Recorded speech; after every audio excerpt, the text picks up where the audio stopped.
और मैंने आपको कहा था कि सबूतों के साथ बताएंगे इस षड्यंत्र में कौन कौन शामिल है, कौन इसको बनाए रखना चाहता है। ये इलेक्शन कमीशन को दी गई आरटीआई थी ये, और ये इलेक्शन कमीशन के जवाब, इलेक्शन कमीशन के लोग ये गए थे इसको पेटेंट कराने, जहां गए थे इंटरनेशनल एक संस्था, उसने कागज फेंक के मारे इनके। जिस व्यक्ति ने ये मशीन बनाई उसी ने इस पर कहा कि इस पर कोई भरोसा नहीं कर सकते। मैंने आपको बताया था कि षड्यंत्र में कौन कौन शामिल है। आप देखेंगे कि इलेक्शन कमीशन केवल नाम का है, सारा खेल तो सरकार कर रही है, और इसीलिए सरकार सीना ठोक के कह रही है कि इस बार 400 के पार। मोदी जी ने तो कहा कि इस बार सारी सीटें जीत के लाएंगे, 543 की 43। वो जो अमृत काल है ना मोदी जी, एक बार मैदान में बैलेट पेपर से आ जाओ, वो सारा अमृत काल जो है ना सब यहीं धरा रह जाएगा। ये है पूरा षड्यंत्र। तो सब कुछ जो हो रहा है ये सब इसमें शामिल हैं। मीडिया के सभी साथियों का बहुत बहुत स्वागत। साथियों, आपको ध्यान होगा हमने आपसे कहा था कि 24 तारीख को हम एक खुलासा करेंगे, और हमने बहुत स्पष्ट रूप से कहा था कि हम बताएंगे कि ये ईवीएम का जो सारा खेल है ये क्यों बनाए रखना चाहते हैं, इस षड्यंत्र में कौन कौन शामिल है, ये मैंने बहुत स्पष्ट रूप से बताया था। जो पीछे 2 दिन पहले जो हमारी प्रेस कॉन्फ्रेंस थी तो कुछ साथी बड़ा आग्रह कर रहे थे कि आज ही बता दो, उस दिन क्या खुलासा है, आज ही बता दो। पर हर बात का एक समय होता है, एक तरीका होता है, और हमारी लड़ाई किसी आम आदमी से नहीं है, किसी अनपढ़ से नहीं है।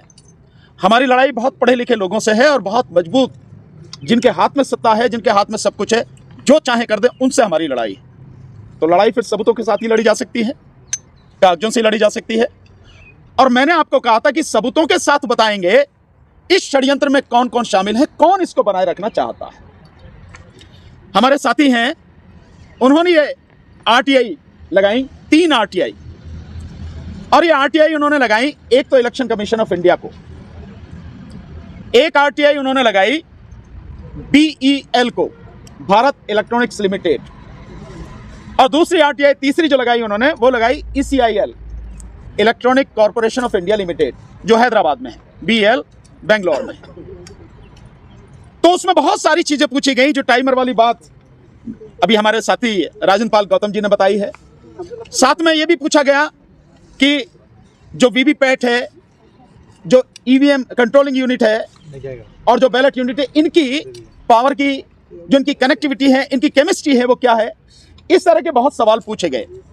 लेकिन मैं इन टेक्निकल सवालों को छोड़ते हुए बहुत सीधे एक सवाल पे आऊंगा, जिसके बाद मैं नहीं समझता कि किसी और चीज की जरूरत आपको रहेगी। ये 18 सवाल पूछे गए। 18 सवाल में जो 6 सवाल हैं, उन 6 सवालों के विषय में इलेक्शन कमीशन ने कहा कि this information pertains to messrs BEL and messrs ECIL which are separate public authorities, and under the RTI Act you may seek information from them directly। 6 के विषय में कह दिया कि ये उनसे संबंधित हैं, बीईएल से और सीआईएल से, आप सीधे उनसे पूछ लो। उसके बाद में जो 7वां सवाल है उसके विषय में कहा कि ये लेटर है इलेक्शन कमीशन का, इससे आपको पता लग जाएगी। 8वें सवाल के विषय में कहा कि ये क्वेश्चन क्लियर नहीं है। 9वें सवाल के विषय में कहा कि इलेक्शन कमीशन ही इनका मालिक है, जो वोटिंग मशीन है, ईवी मशीन है, इनका मालिक इलेक्शन कमीशन ही है। एक सवाल के विषय में कहा कि कोई स्पेसिफिक इंफॉर्मेशन इन्होंने मांगी नहीं है, और एक सवाल के विषय में कहा कि इलेक्शन के बाद में कोई ऑडिट वगैरह होता है, उसने कहा कि नहीं, ऐसा कोई प्रोविजन नहीं है। इसी तरह से सारे सवाल पूछे गए, और आखिर में एक सवाल पूछा गया, सवाल नंबर 18, जिसको जानना बहुत जरूरी है। और उसमें पूछा गया कि ये जो ईवीएम हैं, मैं जो एक्चुअल सवाल है वो इंग्लिश में आपको पढ़ के सुनाता हूं, फिर हिंदी में बताऊंगा। सवाल नंबर 18, whether EVMs, electronic voting machines and VVPAT voter verifiable paper audit trail is certified and verified by any authentic recognised institution of government of India as well as by any international institution, agency और organisation. If so kindly provide me details. क्या पूछ रहे हैं कि जो EVM machine है, जो VVPAT machine है, क्या इनको किसी ने सर्टिफाइड किया है? भारत सरकार के किसी उपक्रम ने किया है? भारत सरकार ने किया है? कोई राष्ट्रीय अंतर्राष्ट्रीय एजेंसी ऑर्गेनाइजेशन उसने किया है? यह सवाल है। जवाब क्या है? इलेक्शन कमीशन कहता है this information pertains to Messrs. BEL and Messrs. ECIL, which are separate public authorities under the RTI Act. You may seek information from them directly. मतलब ये मेरे से रिलेटेड नहीं है। अभी मैंने जो सवाल आपको बताया वो सवाल क्या है, जिसका जवाब था कि इसका मालिक कौन है इन मशीनों का? मालिक है election commission of India. Election commission खुद कह रहा, सवाल नंबर 9 पे, voting machines are owned by the election commission of India. मालिक कौन है? Election commission. और जब ये पूछा गया तो कह रहा मुझे पता नहीं है, उनसे पूछ लो, ECI से BEL से। ओके, तो हमारे साथी ने फिर RTI लगाई BEL बेंगलोर को। उस RTI का जो जवाब आया आप उससे सुन लीजिए। ये इलेक्शन कमीशन को दी गई RTI थी ये, और ये इलेक्शन कमीशन के जवाब सारे, और ये इलेक्शन कमीशन का वो जवाब जो मैंने अभी 18वां आपको पढ़ के सुनाया था, ये जवाब है। अब मैं BEL जो है उसको जो RTI लगाई गई थी, ये RTI उसको लगाई गई थी, ये RTI उसको लगाई गई थी। इसमें जो जवाब दिया मैं सीधा उसी को पढ़ता हूं। जो 18वां सवाल है, बिल्कुल सेम सवाल पूछे गए हमसे, कोई अलग नहीं है। 18वें सवाल का ये देखें, लास्ट में जो है 18वें सवाल का जवाब देते हैं। वही सवाल है जो बिल्कुल पूछा, शब्द बाई शब्द वो है। जवाब बताता हूं केवल। EVMs and VVPAT are manufactured as per approved specifications of technical expert committee, जो अभी बताई, and inspected by the inspection agency identified by election commission of India. केवल वो तो बनाती है, और इलेक्शन कमीशन की जो कमेटी है, एक्सपर्ट कमेटी, वो जैसा कहती है वो बनाती है, और वही उसका इंस्पेक्शन करती है। तो फिर इलेक्शन कमीशन को ये जवाब देने में दिक्कत क्या थी कि सर्टिफाइड है या नहीं है, कौन क्या कर रहा है। इसके बाद यही RTI लगाई गई तीसरी जगह, ECIL। ये ECIL को लगाई गई RTI, और उसका जवाब है इलेक्ट्रॉनिक कॉर्पोरेशन ऑफ इंडिया, ये उसका जवाब है। और इसमें बड़ी मजेदार एक बात, जो 18वां सवाल है उसका जवाब क्या है, ये 18वां सवाल का जवाब, एक लाइन का जवाब नीचे आप देखेंगे उसने दे रखा है। कहते हैं, ECIL कहती है, जब यही सवाल पूछा गया कि भैया इसका सर्टिफिकेट कुछ है कि नहीं है, कहां किसने दिया, तो ECIL कहती है third party inspection is done by STQC, government of India, यानी भारत सरकार के इंफॉर्मेशन एंड टेक्नोलॉजी डिपार्टमेंट का एक कोई संस्था है ये, उसके द्वारा क्या कहा गया, third party inspection is done, inspection किया गया है, सर्टिफिकेट नहीं दिया गया। यानी जो EVM, जो VVPAT, जो बैलेट यूनिट, कंट्रोल यूनिट, आप जिनसे चुनाव करा रहे हैं, आम जनता जिससे वोट डाली है, इस देश का वोटर जिससे डाला है, वो किसी भी संस्था द्वारा, किसी भी नेशनल इंटरनेशनल संस्था द्वारा सर्टिफाइड नहीं है। आप बाजार से जाते हो, मैं बहुत छोटी सी बात आपको बता, नमक लेने जाते हो, नमक पे लिखा होता ना किसके द्वारा, लिखा तो FSSCI, लिखा AI, होता नहीं होता, FSSAI होता नहीं होता। इसका मतलब ये है कि सरकार ने एक संस्था बना रखी है जो सर्टिफाइड करती है, हाँ भाई खाने लायक है, ये जहर नहीं है, ठीक है, जहर के लिए भी है। और इसी तरह से और कोई इंस्ट्रूमेंट हो, कोई भी चीज हो, तो उस पर बाकायदा मोहर लगी होती है ना, ISI, पहले ISI था, अब ISO हो गया होगा, ये भी होता है।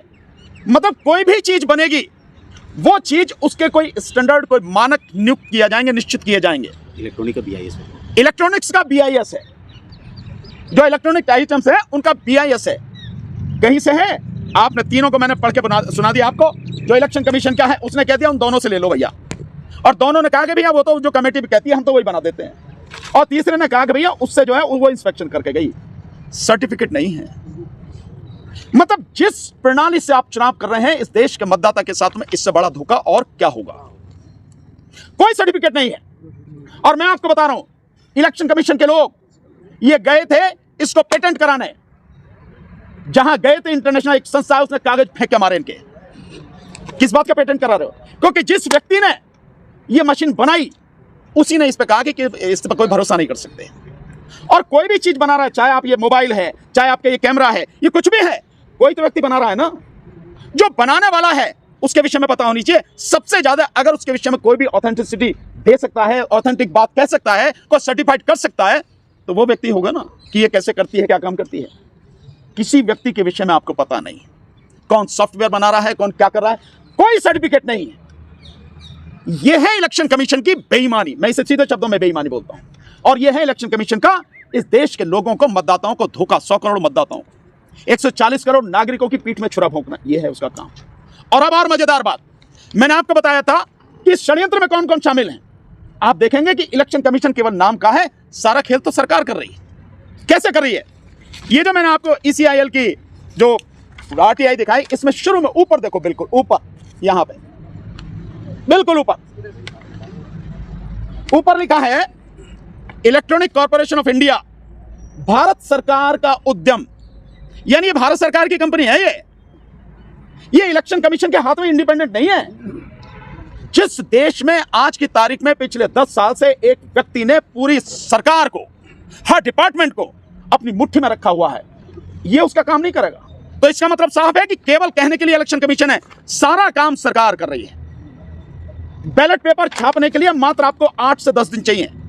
जिस दिन नॉमिनेशन वापसी की डेट होती है और लिस्ट फाइनल होकर आती है कि ये कैंडिडेट है, उसके बाद में बैलेट पेपर छपता है। लेकिन ये मशीनों का बनाने के लिए, यहां से वहां तक भेजने के लिए सालों पहले काम होता है। सालों पहले वो कौन काम कर रहा है? वो सारे के सारे गवर्नमेंट ऑफ इंडिया के अंडर में सारा काम हो रहा है, यानी भारत सरकार काम कर रही है। वो भारत सरकार जिसे आप सब अच्छी तरह से उसके चरित्र को आज की तारीख में जानते हैं। और केवल यही नहीं, ये ECIL ही भारत सरकार का उपक्रम नहीं है। जो BEL ये काम करती है, किसके अंडर में काम करती है? इंफॉर्मेशन एंड टेक्नोलॉजी जो मिनिस्ट्री है, उसके अंडर में ये काम करती है ECIL। और अब दूसरी जो BEL है, भारत इलेक्ट्रॉनिक्स लिमिटेड, वो मिनिस्ट्री ऑफ डिफेंस के अंडर में काम करती है। यानी डिपार्टमेंट किसका है? सरकार का, इंफॉर्मेशन टेक्नोलॉजी। और दूसरा डिपार्टमेंट किसका है? वो डिपार्टमेंट है मिनिस्ट्री ऑफ डिफेंस का, राजनाथ सिंह जिसके मंत्री हैं। यानी सरकार के अंडर में EVM, सरकार के अंडर में VVPAT, सरकार के अंडर में सब कुछ। और नाम कहा जा रहा है इलेक्शन कमीशन। जिस इलेक्शन कमीशन की जिम्मेदारी है आर्टिकल 324 के तहत कि वो free, fair and transparent election कराएगा, ये उसकी सबसे बड़ी जिम्मेदारी, यही उसका काम है, इसके अलावा उसका कोई काम नहीं है। लेकिन वो सारा के सारा कौन कर रहा है? सारे खेल वो सरकार। तो सरकार और इलेक्शन कमीशन, कहीं भेदभाव नजर आता है आपको इसमें? कहीं दोनों अलग अलग नजर आते हैं क्या? नहीं आते ना, दोनों बिल्कुल मिले हुए हैं। इसलिए सरकार और इलेक्शन कमीशन किसी सूरत में नहीं चाहते कि यह चुनाव बैलेट पेपर से हो, EVM से ना हो। इसीलिए इलेक्शन कमीशन बार बार कह रहा है, और इसीलिए सरकार सीना ठोक के कह रही है कि इस बार 400 के पार। मोदी जी ने तो कहा कि इस बार सारी सीटें जीत के लाएंगे, 543 की 43। यह है असली कहानी, यह है पूरा का पूरा षड्यंत्र। तो सब कुछ जो हो रहा है, ये सब इसमें शामिल हैं। कहने के लिए रह गया है इलेक्शन कमीशन इंडिपेंडेंट नहीं है। इलेक्शन कमीशन इंडिपेंडेंट काम नहीं करता। इलेक्शन कमीशन सरकार के साथ मिलकर काम करता है, सरकार के लिए काम करता है। इसलिए इसको बरकरार रखना चाहते हैं, बनाए रखना चाहते हैं। और सरकार के इशारे पर ही जब हमने डेमोन्स्ट्रेशन करके दिखाया कि कैसे गड़बड़ी होती है, उसके बाद गली गली घूम रहा है वो EVM लेके, मशीनें लेके। यह है उसका सारा खेला जो है। और अब एक और आपको बहुत महत्वपूर्ण चीज, बेईमानी के कई तरीके हम आपको धीरे धीरे हर पहलू दिखाएंगे, पूरा बताएंगे कि इलेक्शन कमीशन और सरकार किस तरह से इस खेल में शामिल है, क्या इनका घिनौना चरित्र है। एक और चीज बताता हूं आपको, इसके बाद, इन दोनों चीजों के बाद, आप लोगों ने वोट डाली होगी, आप वोट डालने जाते हैं, 3 चीजें होती हैं, कंट्रोलिंग यूनिट, बैलेट यूनिट और VVPAT।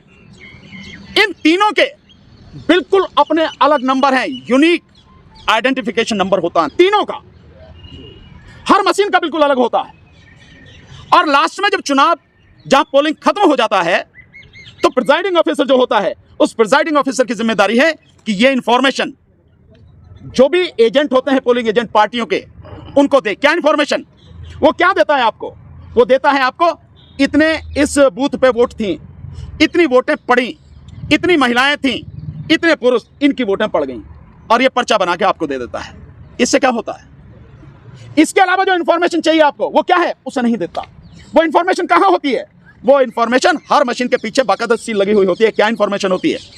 वो चार्ट होती है, एक छोटी सी पट्टी होती है ग्रीन कलर की, और वो एक जो उसका गुलाबी कलर का एक पेपर होता है, उस पर वो सील चुकी होती है मशीनों के पीछे। उसमें इंफॉर्मेशन होती है स्टेट या यूनियन टेरिटरी, यानी किस राज्य में या किस संघ शासित क्षेत्र में चुनाव हो रहा है, उसका नाम होता है। उसके बाद नाम होता है क्या इलेक्शन है, लोकसभा का इलेक्शन है या विधानसभा का इलेक्शन है। उसके बाद तीसरे नंबर पे होता है किस जिले में है, ये जिले का नाम होता है। उसके बाद चौथे नंबर पे जो होता है, ये सारे कॉलम होते हैं बाकायदा भरे हुए। चौथे नंबर पे जो होता है उसमें लिखा होता है CU यानी कंट्रोलिंग यूनिट ऑब्लिक BU यानी ballot unit oblique VVPAT number, यानी इनके जो यूनिक आइडेंटिफिकेशन नंबर होते हैं वो सारे उसमें लिखे जाते हैं, क्योंकि हर मशीन का अलग है।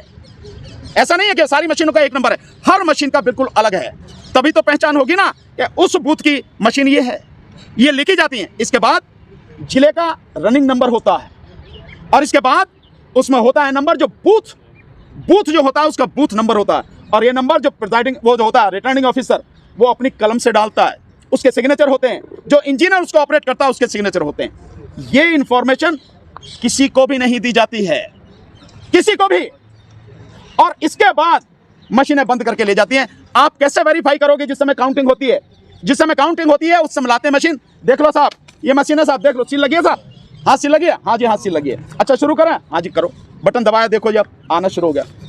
क्या उससे पहले ये सारी चीजें जो मैंने आपको बताई कि किस राज्य की है, किस उसकी है, लोकसभा का है या विधानसभा का चुनाव है, और किस जिले की है, क्या इसका बूथ नंबर है, क्या इसका जिले का रनिंग नंबर है, और क्या इन मशीनों का यूनिक आइडेंटिफिकेशन नंबर है। होना यह चाहिए कि वो बाकायदा इलेक्शन कमीशन के पास में रहे, प्रिजाइडिंग ऑफिसर अपने पास रखे, और दूसरा जो एजेंट है उनको दे, और जिस समय काउंटिंग हो वही कागज निकाल के इलेक्शन कमीशन भी लेके आए और एजेंट से भी ले, भैया मिला लो, देखो यही चीज है ना, ये मशीन का नंबर देखो, ये सारे कागज देखो, कहीं नहीं होता। यह है बेईमानी, लोगों को पता नहीं है और पॉलिटिकल पार्टीज भी इस पर ध्यान नहीं देती हैं, जिसकी वजह से ये चोरी चल रही है। इसका मतलब साफ है, हम जो बार बार कह रहे हैं ईवीएम से चुनाव नहीं होने देंगे, किसी कीमत पर नहीं होगा 2024 का चुनाव, वो इसीलिए कह रहे हैं कि जो बेईमानी, जो धांधली अब से 70-72 साल से चलती आ रही है इस देश के मतदाता के साथ, अब वो बेईमानी किसी कीमत पर होने नहीं देंगे। ये है सारी चीजें, क्योंकि ये सब कहने के लिए इलेक्शन कमीशन सारा काम तो सरकार कर रही है, और सरकार कभी चाहेगी कि वो ना जीते। जो मोदी जी दिखा रहे हैं, एक नया काल चक्र शुरू हो गया है, एक नया एरा शुरू हो गया है, अमृत काल। वो जो अमृत काल है ना मोदी जी, एक बार मैदान में बैलेट पेपर से आ जाओ, वो सारा अमृत काल जो है ना सब यहीं धरा रह जाएगा। ये है कहानी, ये बेईमानी है, ये है खुलासा जो हमने आपको कहा।